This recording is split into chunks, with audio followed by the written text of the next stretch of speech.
On May 16th, 2011, Terraria was released to the world. As a 2D sandbox game in which you could mine, build, or do just about anything, it quickly found itself being coined as the 2D Minecraft game. But in the years to come, the developers continued to work on the game, and in time, Terraria began to develop an identity of its own. Now, 11 years later, they're still adding on to the game, and Terraria has emerged as one of the most successful indie titles of all time. With over 44 million copies sold, it sits ninth on the list of all-time best-selling video games. And today we're going to talk about it and give all of our opinions why. So stick around and join us for today's trip down memory card lane.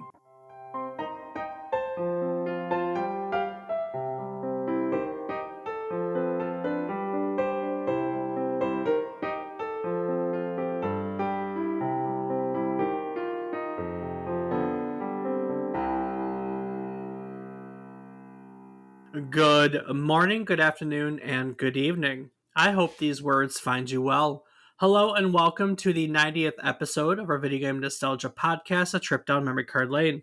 Each week we take a look back at one game relevant to the current week in gaming history, and we talk all about it.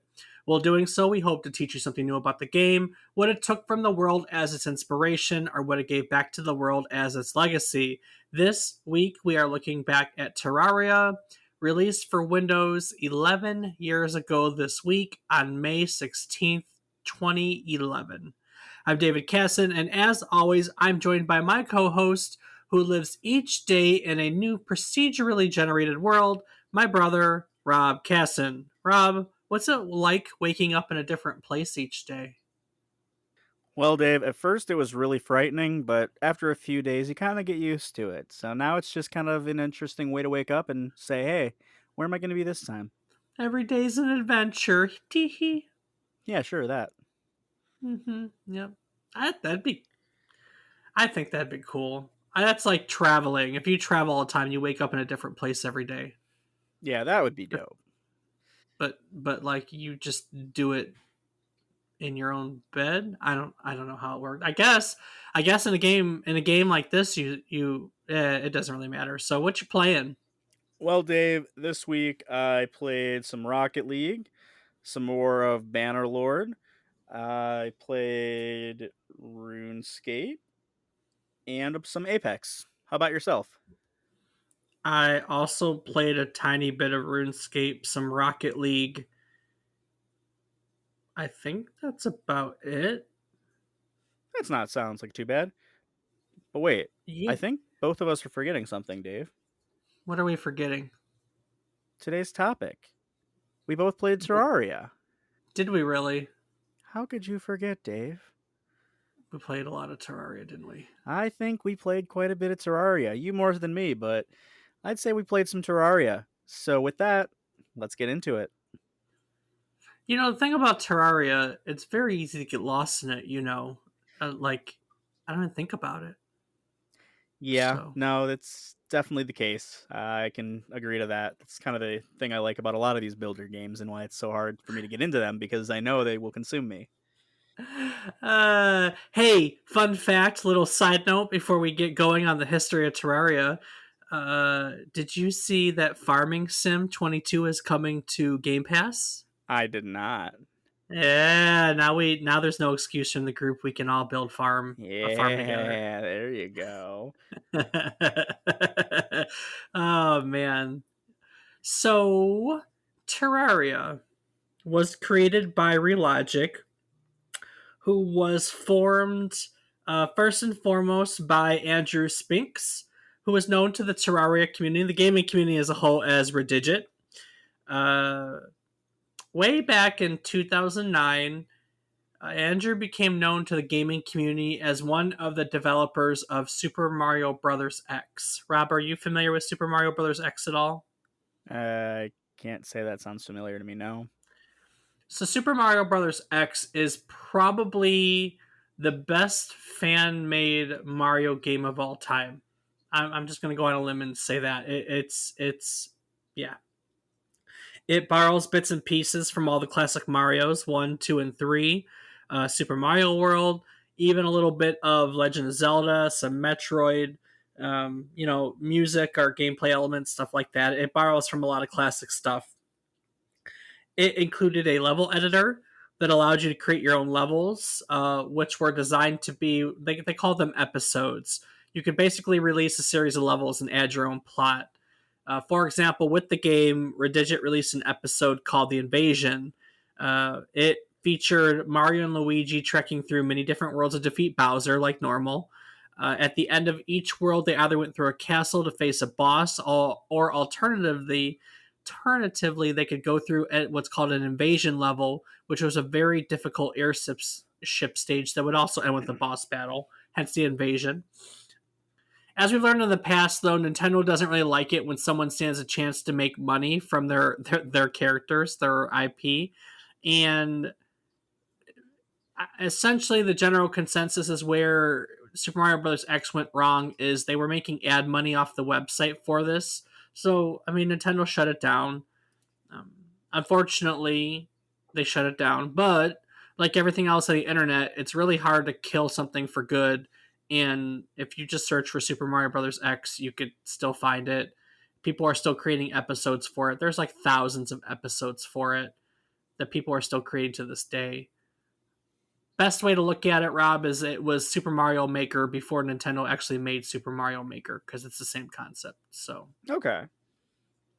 but that's where Spinks or Redigit got his start, along with Blue, another developer from Relogic, and their business manager too. The three of them came over from that project to this project, and they started working on Terraria in roughly January of 2001 or 2011. Sorry, not 2001, 2011. When a lot of people talk about this game, they talk about it as a Minecraft clone. We're going to find that as we go into, I'm sure, reviews that you pulled. You probably found a million that said this is a 2D Minecraft, 2D Minecraft.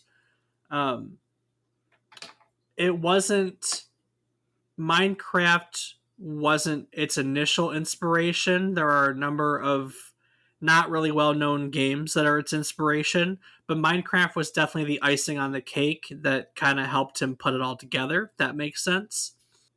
It was originally built for Windows. It was coded in C sharp, and I wish I could tell you that there was something like fancy or drastic or special about the development, but they got to work and they did it. I mean, Spinks is a self-taught programmer and kind of learned it as he went along with the rest of the team. And yeah, so the more interesting thing about Terraria isn't so much its development, but what happened after its development. So originally it was supposed to release, I don't know if May is where it was supposed to release, but the truth of the matter is towards the end of development the game was leaked and copies of it started to go online, and rather than people getting their hands on it and kind of ruining it for others, Relogic decided to release it earlier period. So it was released in May of 2011, and it was kind of a hit. I think it sold like 50,000 copies right off the bat, which is really surprising. And the truth of the matter is to Relogic, it wasn't even really a complete game. They weren't ready to release it. It was early access if there was any early access. So in December of 2011, that's what, like 7 months later? May is 5, December 7. Yeah, 7 months later. In December of 2011, they updated it to version 1.1, where they added new monsters, some bosses, some NPCs, and some items. And essentially, 1.1 is the version that they wanted to release in the first place. So I guess that's a little bit of an interesting thing about the development, huh? Yeah, definitely. Yeah. Yeah. When 1.1 was released, they kind of said that they were done. Spinks decided they had a kid coming. He and his wife, who's also involved in Terraria. She's in the Terraria community too. They had a son on the way and wanted to take some time off to do things with him, and basically said, "Hey, we're done." So right after that, after 1.1 in February of 2012, so a couple months later, they basically announced that they weren't going to actively develop the game anymore. But here we are, it's 2022, and yesterday, in fact, the developers were posting that they are working on an update called Labor of Love, in that they're about to add some more well, they're not, they're pets, they're town pets, they're called. So we know that that was just an outright lie. They did take a year off, a little over a year. In October 2013, they released 1.2, which added more stuff. In June of 2015, they added version 1.3, which was a huge update. Oh my! I don't even think to this day I've ever touched all the stuff in 1.3. That was outstanding. And then they added a fourth major update, which they called Journey's End, in 2020, May of 2020, so 2 years ago, which was the ninth anniversary of the game's initial release. And then they literally just did another fairly big update in a year ago, March of 2021, in which they added. There always has been mod support, but they officially added mod support through the Steam Workshop. So now you can use the Steam Workshop to add stuff.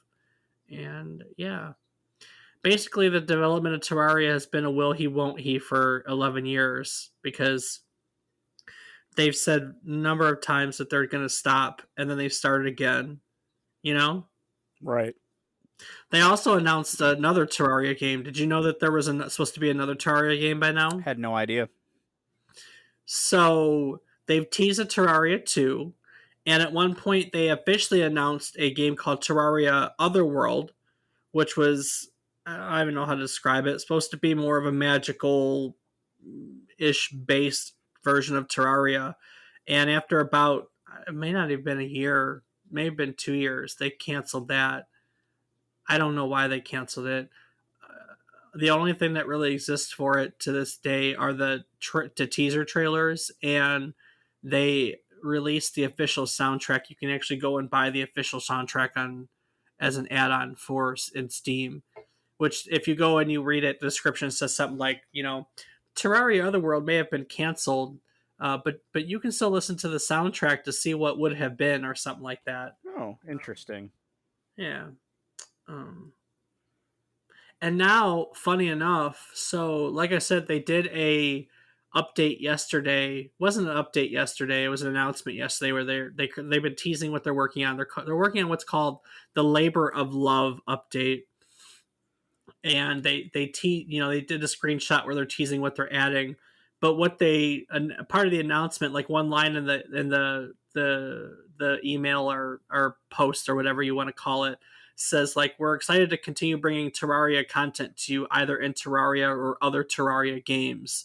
So they're still teasing making other Terraria games, and I really think at some point they're just going to be like, here's Terraria 2, you know? Yeah, no, definitely. Unfortunately, though. No, I look, okay. So I went and I looked. I have 329.5 hours in Terraria.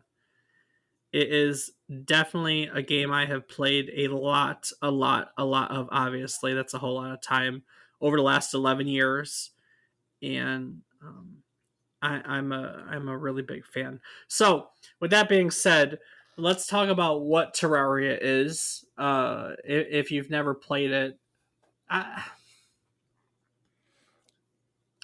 I struggle with always saying if you've never played it, but I'll get to that in 1 second. So, Terraria is basically what we call a sandbox game. It's a 2D pixel art sandbox game. It revolves around exploration, building, crafting, combat, survival, and mining. Basically, you can do what you want, how you want it. You can play it as a single player game. You can play it as a multiplayer game, and it is Minecraft is a very apt comparison, but I hear a lot of people refer to it as a Metroidvania game, and we've covered Metroidvania recently when we did the Castlevania Symphony of Night series, and I think Metroidvania is also an apt comparison. Rob, what do you think? I don't know. You don't think it's a Metroidvania game? I mean, I just haven't. I have played a couple of Metroid, and obviously, I did try Castlevania, being that we talked about it in a previous episode, which you can go check out an episode on our website. But I just don't have enough. I haven't played enough to really compare it to one or the other. I mean, it's a platformer in a sense, and it's you fight, but I don't. I feel like Castlevania or Metrovanias have more of a like progression base. You're kind of forced to go in one direction to get anywhere. I mean, I guess No, you do have a lot of pathing you can do, but there's still no. I a mean, set story, like a path. This is more of just a adventure, like building like a sandbox adventure game. yeah, but think about it. Like, you can't mine certain blocks without a particular level of pick, right? Right? So like you can't get to the third boss in the game until you destroy these orbs that are surrounded by block that you have to have a specific pickaxe to do. And that pickaxe you can't make until you get a specific ore that's really deep in the mines. And the mines you can't get down to without stronger armor. Does that so it's all a progression in that you have to constantly find stronger equipment to get to different places in the game to progress into the next tier, next stage, I guess you could say. I'm actually kind of impressed because I think it's a really great example of a Metroidvania, and I'm really not being biased about it. Like the concept of a Metroidvania is that it's all exploration. Like it's an open world, but not in the sense like when we talked about Metroid, you can't get to a certain level unless you can do a double jump, and you have to find the double jump first. And that's kind of the concept of Metroidvania is you have to explore to get extra traits to open up other parts of the map. And Terraria plays out exactly like that, just not in quite such an obvious way I mean, but because to it's an that open. end, wouldn't you say like the what is it? The Star Wars, the Fallen Order, or whatever it is, the game. You can't go certain places till you unlock certain abilities there with your droids or whatever. I mean, to that end, it's the same kind of system. Would you True consider that a statement. Metroidvania? I mean, if that's your That's characteristic, actually a really good point. I don't know the answer to that. It's an action adventure game. Um, so is this. I mean, well, again, well, well. Wait. So I just really quickly went to the Wikipedia page for Star Wars Jedi Order, and under gameplay it says it adopts. Literally, this is a word in the Wikipedia, a sentence. It adopts the Metroidvania style oh of fuck me. exploration and progression. All right, there you go. It's a Metroid. So I have played it in a good amount. So yes, by that, if we're that's our characteristic, that's how we're going to say that it is. Then And definitely literally, Terraria is Metroidvania. it literally follows it up. Fucking a. It goes Cal acquires abilities at certain points in the story. Each ability allows access to previously inaccessible areas. Once these abilities are unlocked, the player can upgrade them through a skill tree. Yep. Literally, I mean, it is. It progresses that way. It's just funny the way it played it. So yeah, you do know exactly what a Metroidvania is. Um, I guess I just never put one and two together because Metroidvania is just two series that I never really got into, but the genre is cool. well, and it's so common. I mean, it's common. I guess not very common, but um, that's hilarious. So I guess to that end, couldn't we consider games like Crackdown to be Metroidvania? No, Crackdown. You don't. I don't consider Crackdown. I mean, yeah, Hmm. you have to have certain skills to open up certain parts of the map, but the story progresses it, not the skills. If that makes sense. So, Okay, I guess the story is how you get certain abilities and things. well, I don't know. I mean, if that's the same case, then what about Grand Theft Auto, where you can't play half the map until you get further in the story? It's Exactly. Where does you the don't line? have. Where does it end? Well, the line ends with the gateway being the abilities. You know, you don't have to develop any abilities in either of those games to open up the rest of the map. If you're skilled enough, and let's be honest, there are people that could probably play without ever upgrading their character and still get to those other parts of the game. In a Metroidvania, you can't. There's no without a double jump in say Castlevania. There's parts of the map you could never literally get to. If you're not very strong in Crackdown, you could still kill enemies, but you'd have to play very differently that if you were overpowered. If that makes sense, but you could still do it. I just thought there were Like, certain abilities that you were locked behind. Areas were locked behind certain abilities too in that, but maybe I'm just misremembering the game at the moment. I Hmm. maybe I am, but I don't think so. I could be wrong. I don't know. Yeah. Anyway, funny enough, there you go. So you're right. I mean, you're absolutely right. All right. So yeah. So Terraria is a 2D sandbox game, Metroidvania. What's special about it is every time you start a new map, it is a what we call a procedurally generated world, meaning the computer takes it and makes its own world. It's going to be different every time you play. Now there are what are called seeds. A seed is a unique identifier, and if you have that seed, the game will create that same map the same way every time. But most of us don't want to play a certain seed. Most of us just let the game do itself, which means we get a randomly generated world, a new map every single time. Um, every single time. Rob, I guess we'll start just right here. You and I did play this week. It's not the first time we've played, but it's been a while. Uh, what do you think of Terraria? I mean, you already know what I think of Terraria, so Well, Dave, I enjoy Terraria. I wouldn't say that it's my favorite of these types of games. Being and the 2D is just to me it's kind of a fun quirk. It's definitely more of a retro feel. But, most of the time when I'm playing these games, it's more fun for me personally to get more of that kind of into the game. So like Ark, you see these structures that look more like structures we could see here in our daily lives and well, I shouldn't say daily lives, but like I could potentially live in something like this. When you see a 2D house, it's cool to see, but you wouldn't really picture yourself living in a 2D house cuz we're not 2D. Things aren't blocky like Minecraft. But I still really enjoy the fact that you get to build those things and have your character, your avatar be able to have a home there and get the NPCs.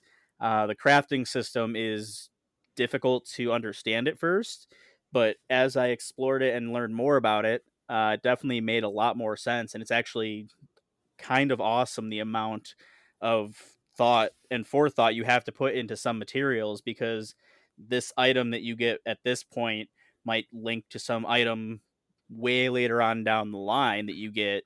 So if you got rid of the first item, you can't ever create that stronger item because you don't have one of the crafting materials that you needed. that's true. Very true. And it just, it is cool to see the different biomes and things and just be casually walking along and have the ability to not only go to those areas, but actually manipulate them and you could rebuild the entire world as it is to some degree. I don't know if you can do all of the world, but you can definitely break down a lot of blocks and rebuild them. And that is a very unique aspect for this that I think is enjoyable. So I definitely think it's a great game, but it's just not my top of my list for these type of sandblock games.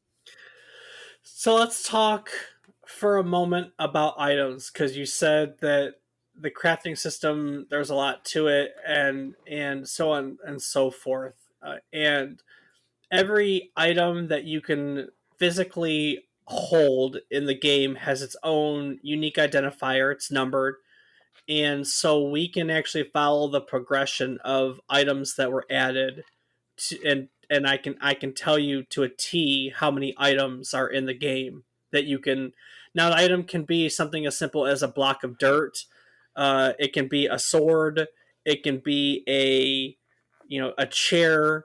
It can be a pet. It can be it just every single thing you can hold or use in the game has an individual identifier. Now, when Terraria first started, version 1.0, there were 234 items in the game. That's different, different, like I said, items, swords, things, and stuff like that. We're 11 years into it. How many items do you think the game has nowadays? Three Well, we're thousand. talking. I would say about They 3,000. they hit 3,000 in version 1.3. Version 1.3 took the game. Remember how I said it was a really big update? Yeah. Um, it took the game from 2,749 items to 3,600 items. So they almost added 1,000 items with that one update. That's why it felt big because it was really big. Nope, we're past that now. How many years after was that 1.3 again? 1.3 was done in 2015. Okay, so that's after So that 4 years. that's after 4 years. So now So we're at we're 11. So I'm going to call it 12,476. we way overshot. Fuck. They're not as prolific as you think they are. We're up to 5,124 different items. So, I would have thought they would have just started whipping them out after that. but just think about it. Like, I know in one hand that's impressive, but to other people that's not impressive. Oh, no, There that's are absolutely impressive. Come on. there are 5,124 different items that you could make or wear or find or something like that in this game. So there's a ton of stuff. There's a ton of stuff. That's the only way to put it. There's an And that's absolute. without any mods. I know that's the coolest part. You are so right. That is definitely without any mods. Yeah, with mods you can. There's a lot more custom stuff. Yeah. What I like about Terraria is this. There are 5,124 things, and I doubt maybe I've seen half of them. I've probably seen more than half of them, but like every time I play it, take the last night. Last night we beat a boss. The boss is called the Queen Bee. What'd you get from the Queen Bee, Rob? I got a rideable bee. You got a mount, an item where you can ride a bee. I have played 330 hours of that game, and I have never seen that before, ever.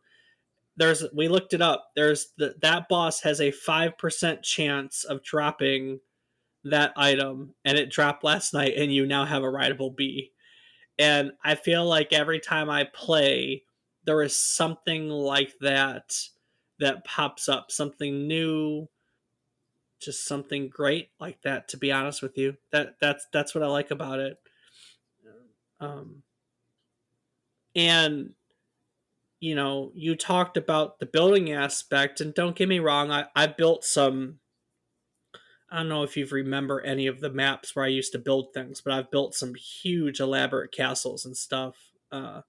So I definitely like building, but realistically, playing through the progression of the game is my favorite because I have to find new ore to get stronger armor to get stronger weapons to fight this boss and then do it over again. And you just this boss becomes this boss becomes this boss becomes this boss.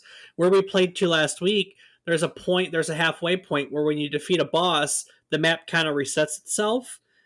You'll get no, you have certain biomes to begin with. Like you could have like your map could you always start out in the forest, but if you go far enough in a direction, you can find snow. It's called a snow biome. You can find jungle. You can find the ocean. You can find a desert. Um, you can find what they call a corruption, which is a really twisted place, and you could find all these things, and then there's a halfway point where when you defeat a certain boss, the map kind of resets itself, and new biomes pop up, and new ores pop up underground, and new enemies. These places that you've already been to are going to get new enemies, and that's part of the fun too. Is that suddenly you can revisit places that you've been before, and you're going to find, I mean, that's it. That's exactly the point. You're gonna find new enemies and and stuff like that. You know what I mean? Yeah. So every time you think that you know done everything or fixed everything or explored everything, this game has this way of resetting itself, so you can find new things, and that's it. It's just a game that you keep doing that. You can do whatever progression, you can build whatever you want. A bunch of friends can get together, and if some of them want to go and just beat up on bosses, you can do that. If one person just wants to build, they can build.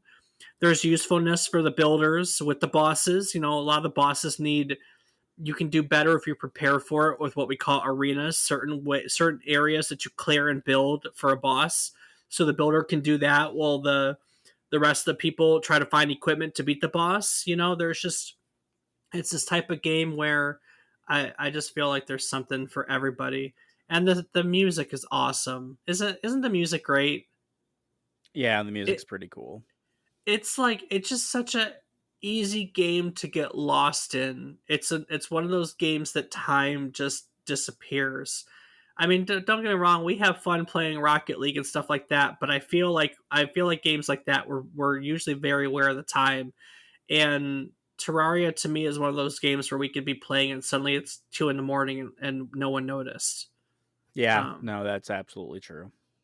so I don't know. It's a Zen game for me. It's a game I just get lost in. Don't have to think about and can do whatever the hell I want. It's a ton of fun, and every time I play, I discover something new, and I think that's what makes it special to me, and why I have 330 hours into it, which is ludicrous. So really like Terraria. Rob, do other people like Terraria? I would say so, Dave. We actually have had a few people who've been playing with us. Very true. Very true. It wasn't just us. To those of you that joined our server and have been playing with us, thank you. It's been a lot of fun. Have a little bit of a community game like that. We'll have to try that again with other games moving forward. I don't know. It's fun playing with friends. I also like playing it by myself, but it's fun playing with friends. I think it's better with friends nowadays. I definitely enjoy it more with friends. It was harder for me to get into just playing it by myself. That's why most of the time I had to have someone else on before I wanted to. Um, Yeah, but I don't. It's a game that is the progression of the game isn't straightforward. So I think it's a very difficult game to just jump into blind and not understand what's going on. So that's fair, but at the same time, oh no, you know what? I guess I shouldn't say that because even Arc is kind of difficult to understand if you don't know what you're doing at first. So, I have no um, clue. yeah, I guess most of those games are they don't really give you a lot of direction. You're just expected to know to go punch a tree and get materials and learn from there. True enough. True enough. Well, that's Terraria. Terraria is 11 years later a game that still. Oh, here's what I'll say about it before we move forward. Terraria has sold 44 million copies amongst all its platforms. It's been ported to everything. I actually own it on. I own it on my phone, and I think I own the Switch version too. I've bought it quite a few times over. And between all the versions, it sold 44 million copies. It sits ninth on Steam's list of concurrent players, meaning people playing games on a single game on Steam at the same time. It's ninth overall with like, I don't know, 570,000 people playing at one time or something like that. And also, as of last week, it on the all-time game sales list of like all games, all time, single games for sale. It's ninth. I find that really fascinating because I don't think it's a game that has a lot of notoriety.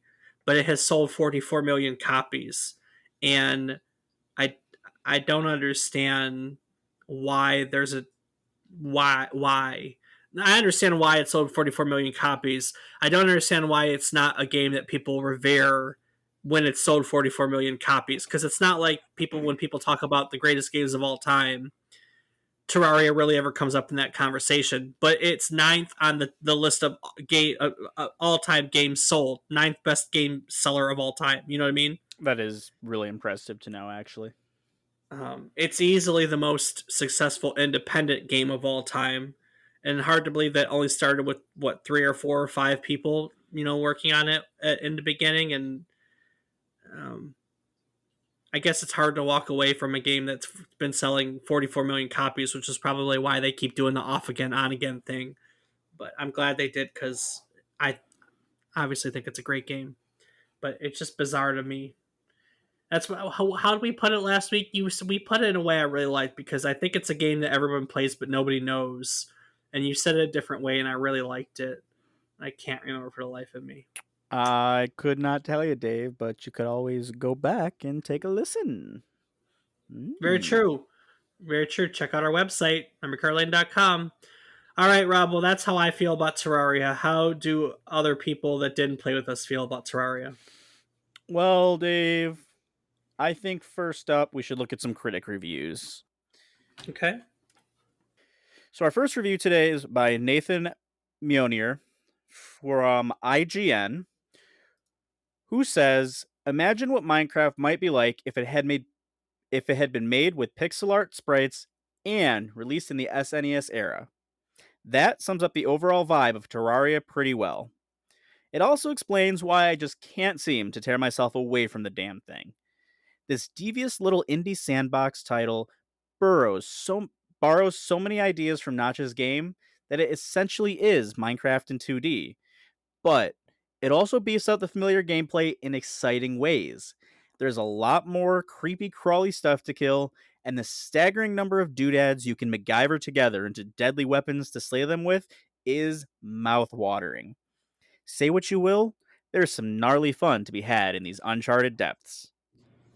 He continues on saying, after you're done customizing your character, Terraria dumps you on the colorful surface of a randomly generated pixel world with nothing more than a handful of tools and the vague sense that you're meant to build stuff, explore the terrain, and battle monsters.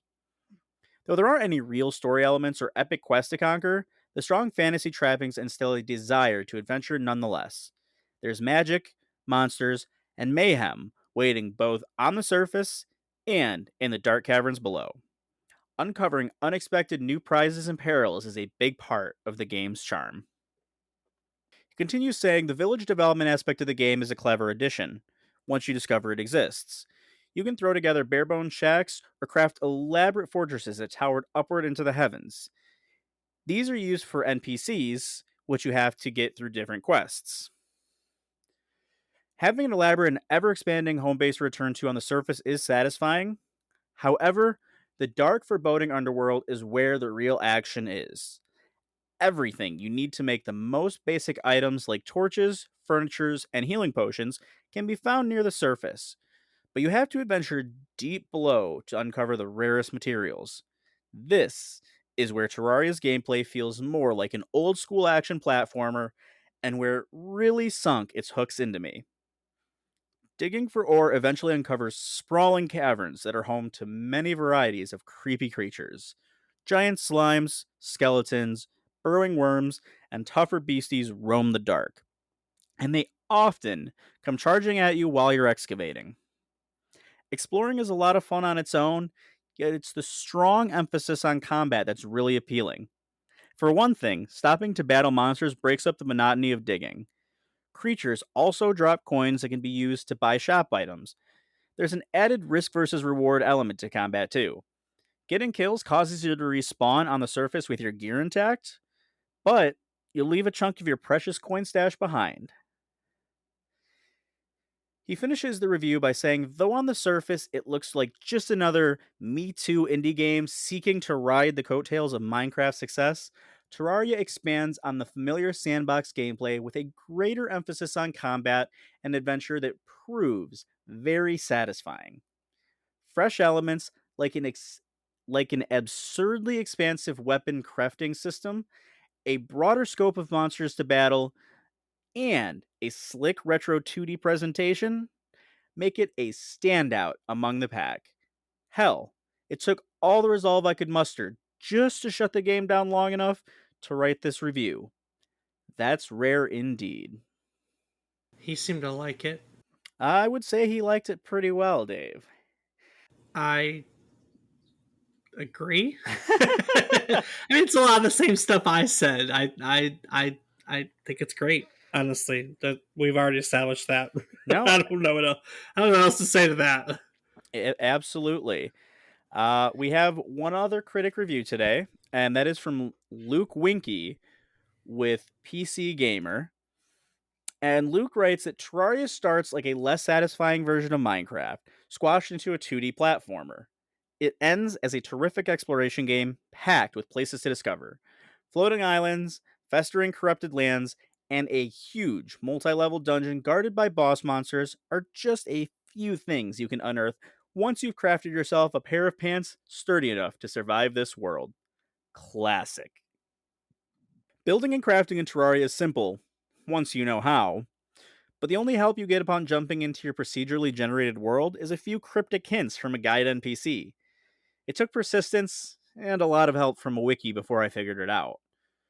Clicking on any block in the world will smash it and deposit it in your inventory, where mind substances can be combined to form increasingly insane items that you can equip or use to improve your hand built home. Standing near a furnace or an anvil opens up more crafting options. If you've got the right gear, you'll eventually be able to craft grappling hooks, jet boots, and lightsabers. To find the materials and items to build these things, you're going to have to go traveling, which is where Terraria really shines. Tunneling into a vast, intimidating cavern for the first time was horrible. How nervously I threw a torch over the edge to find out what new creature was emitting the awful growling noise that had made me tarnish my copper trousers. Then there was the time I found that underground jungle full of nether hornets, or the giant mushroom forest guarded by a mother slime. It feels like there's no end of new areas to discover. Combat is haphazard too. There is little strategy There's little strategy beyond madly waving your weapon at your foes. The warrior with the best sword wins.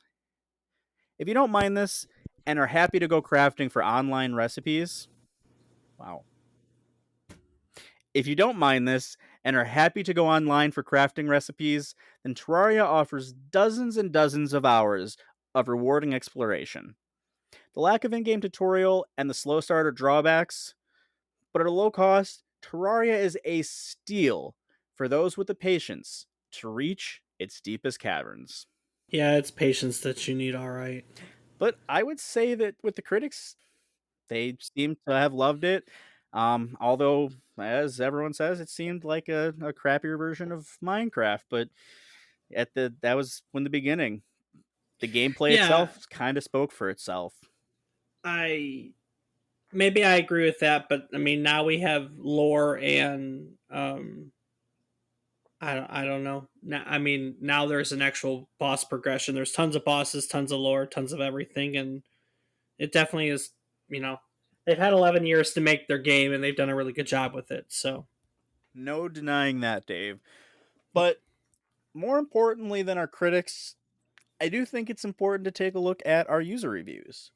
yeah, Yeah, so let's get into it, starting with Theon on Metacritic, who writes in May of 2011 that Terraria is one of the greatest 2D platformers to come out in recent years, and the first 2D platformer to have a real open world, destructible buildable environment, complete with dungeons and bosses.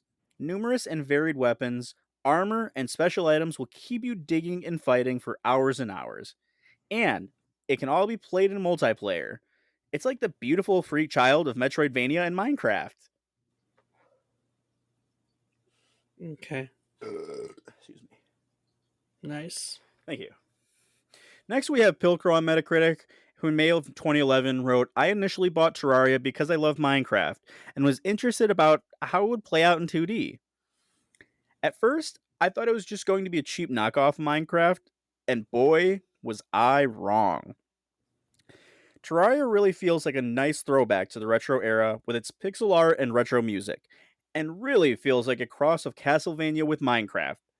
Admittedly, construction is a bit lacking compared to Minecraft, but the significantly deeper exploration, combat, and items really make up for it. Terraria really feels like less of a creative toy like Minecraft and much more like an actual game. Best of all, it's only $10. Go and get it now. That thing has been as low as $2 before. It's a game that goes on sale. I don't know if it ever comes down to $2 anymore, but personally, I think it's worth $10. It's a fantastic game. I would agree that it's worth $10. No, it's I mean, very it's definitely worth $10. There's just so much you can do with it. Uh, so right. You much you are, can do. Dave. So next up, we have Sandbox from Metacritic, who writes in May of 2022 that Terraria is a beautiful game. People consider this a 2D Minecraft, but that's not at all what it is. Terraria is its own amazing game with much more to do. It has very fun exploration and lots of things to do. You can build, fight bosses, explore, all while finding new stuff in the world like dungeons, floating islands, whole new biomes, and more. The game also has one of the best modding communities I've ever seen, making it feel like a whole new game with loads of content, keeping you engaged for hours. I highly recommend this if you're into sandbox games or just looking for a casual game to play. Well worth the price. Well worth the price indeed. $10. Go get it. Go get it. But does everybody love Terraria? I mean, everyone can't possibly love Terraria, can they? Well, Dave, as with anything in life, there will always be those who disagree. So, Mm, naturally, we have to give them their time to speak as well.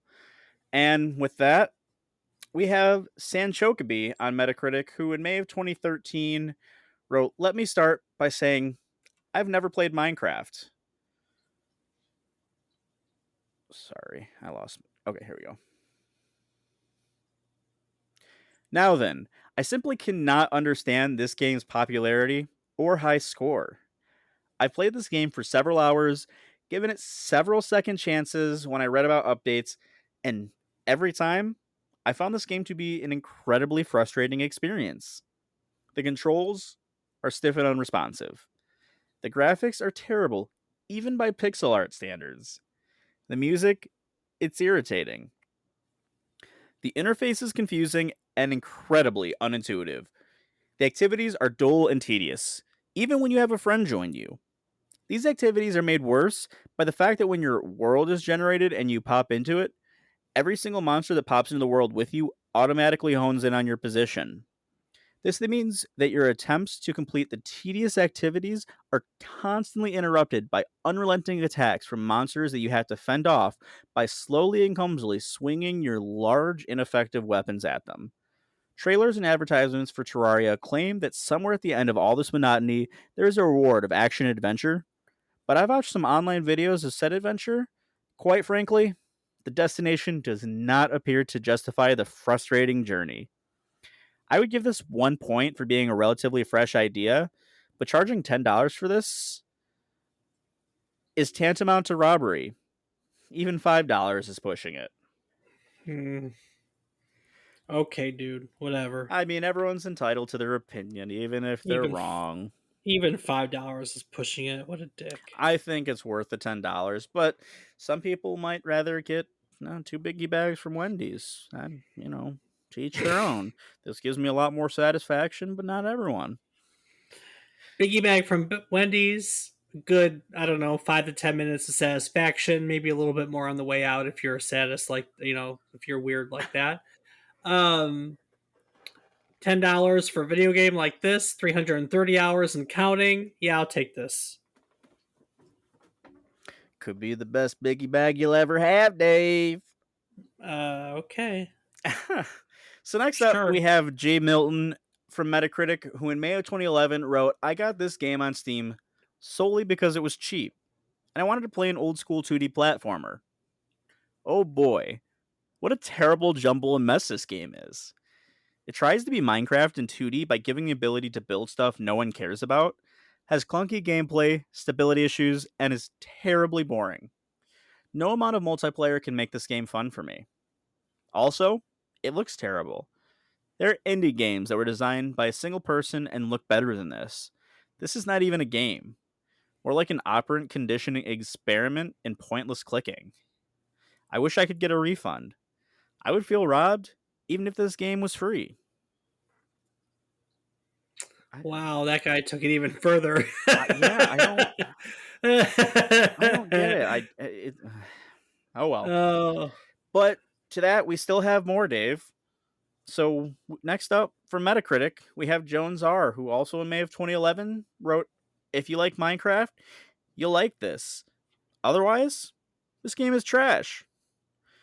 Old school DOS graphics. Figure it out for yourself how to play this because there's no documentation or real intuitiveness to what you're supposed to do. $10 is way overpriced. More like free to $1 max. It is a 16 megabyte download on Steam to give you an idea of how little disk space it wastes on your hard drive. Yeah, not anymore, guy, but the concept is there, but they need to spend some time on modernizing the game to make it appeal to me. I mean, I'd say I wonder now if you would have that same review because it's no longer 16 megabytes. That's quite a long time ago. But again, this was when it was released. So, at the time they didn't enjoy it. Who knows if they would enjoy it now? Love to see if Jones R would ever write a new one. If you're out there listening, put a new review out. now it's 450 megabytes. Oh, wow. Yeah, there you go. Super big now. Yeah, super big. So next up, we have Mads Mirson on Metacritic, who in September of 2021 wrote, "It's just boring and there isn't much to do. The mining feels slow and don't even get me started on the combat. It's so boring. You just swing your sword in a weird ass way and that's it. The building is even worse. Half the time, I don't even know what to place. The only good thing the game has going for it is the pixel art style. It's really nice to look at, and the bosses are some nice design, but other than that, there isn't much going on for the game." Oh, it's a nice looking game. The bosses are cool, but there's not much going on for the game. Yeah, here's all the game elements that I like, which is basically the whole game, but I don't like the game. Like, Sure. okay. I mean, we all have games like that. It's just not for everybody. But I guess needless to say, I really enjoy it. Are you going to finish playing through this run through with me?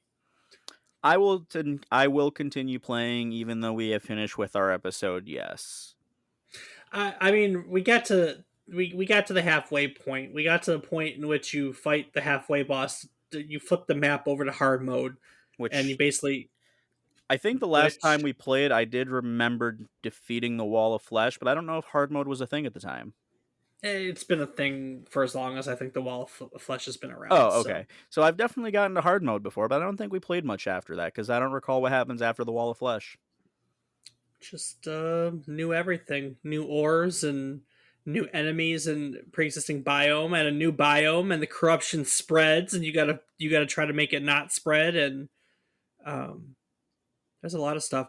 I have actually, so the fourth update that was done 2 years ago added an end game, like an end set of bosses and new armors and stuff. And I will be honest, the reason why I wanted to play is I've never played the end game content. I've never beat the last boss of the game, which I've heard is pretty awesome and epic. And I would like a chance to play through the end game, so that's why I wanted to play again. So we're playing. Right, you are, Well, Dave. I think that's about it. That's all I have. Anything that you have? If there are any of you out there who have not played this game, give it a whirl. If you enjoy sandboxing, I think you'll give it a you'll enjoy it Is that like beatboxing? a little bit, Okay, just a just little more. checking. Well, if you want to learn more about this game, I'll post links in the show notes on our website, www.memorycardlane.com. Also, on memorycardlane.com, you can find links to our old episodes. You can find our biographies. You can find a link to our Discord where you can join us on our Discord and Terraria server to play the game and play other games too. We love it when people come and join us. Love it when people uh, post me up on things. That reminds me, there was something I was supposed to follow up on and I forgot. So I got to correct it, or I had a correction or something like that. Anyways, it'll probably come to me after we're done. Anyway, visit our website, www.memorycardlane.com. It has our social media plugs. I can be found on various platforms, as David is wrong. Rob, what is your social media plug these days? I can be found on twitch.tv/FATBOIRIPZ. Awesome. Well, this is the part where we learn, get our learn on. We've been learning the whole time, honestly. So each week we try to teach you something new about the game, what it took from the world as its inspiration, or what it gave back to the world as its legacy.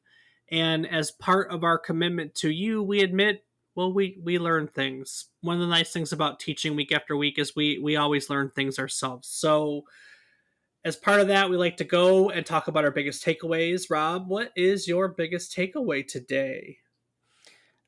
I think that for me, it was that this was created by a very small team, and it's now, I believe you said, ninth on the best-selling list. Yeah. So that's kind of huge. I mean, it started out something so small, and in 11 years, I mean, let's name some other games on that list, Dave, and see how long they've been around to achieve that same feat. Well, I mean, the best-selling game of all time is Minecraft, which also came out in 2011. To be fair, I mean, okay, that's one of them. I'm not going to knock it. It is a very uh, popular game. I'm going to kind of ruin the allure with that a little bit Are because all of them new games? no, I mean, Grand Theft Auto 5 is number two. Guess how many copies of Minecraft have ever been sold? 125 million. 238 God million. damn. Grand Theft Auto 5 is second with 2013. Uh, Tetris. They're talking about the EA version of Tetris, which came out in Oh. 2006. Wii Sports was 2006. PUBG was 2017. The oldest game on here is Super Mario Brothers, which of course came out in 1985, and it has sold across it 58 million um, copies. Pokemon Red, Green, Blue, and Yellow was 96, and they've sold 47 million copies. And then Terraria's chilling back there in ninth, tied with Red Dead Redemption 2, if I'm being honest with you. Um, and they both sold 44 million copies. The original Tetris has sold 43 million copies, to put into perspective. So Terraria has sold just over a million more copies than the original Tetris, which came out way back in 1989. And Pac-Man has sold 42 million copies. So So I guess maybe that the gives amount a of time is not as impressive, but when you factor in the fact that a game with such a small lifespan, coupled with the fact that it was developed by three people with, the ish, composer, three-ish. Yeah. three-ish, that's hugely impressive. The other rest of the games you mentioned, I'm pretty confident had some pretty large teams working on them. There were three core developers, but they had beta testers and other people that would help here and there. And I mean, let's be fair. The first crew was only the initial bit. After it took off and sold so many copies, they grew pretty quickly.